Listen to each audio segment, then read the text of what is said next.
কিন্তু তোমার ওয়ার্ডে তো শান্তিপূর্ণ ভোট হচ্ছিল, তার মধ্যে ইভিএম কেলেঙ্কারি, প্রায় 40 মিনিটের ওপরে ভোট বন্ধ। কি হয়েছিল যদি ঘটনাটা একটু বলো।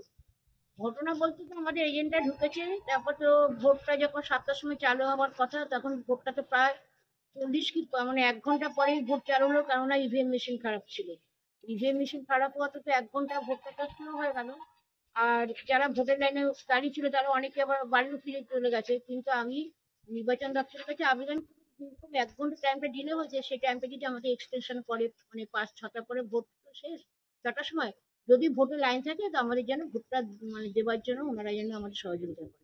বড়নগরে বিভিন্ন জায়গাতেই খবর আসছে, বিভিন্ন জায়গাতে ইভিএম এর প্রবলেম হচ্ছে, বিভিন্ন জায়গাতে ইভিএম চেঞ্জ করা হচ্ছে, কোনো জায়গায় একটা, কোনো জায়গায় দুটো, সর্বোচ্চ 4টে ইভিএম খারাপ, এটাও বেরিয়েছে। আমাদের তো অর্ডার হচ্ছে 197 পার্ট খারাপ হচ্ছে, 194 পার্ট খারাপ হচ্ছে, 199 পার্ট খারাপ হচ্ছে, 198 পার্ট খারাপ হচ্ছে।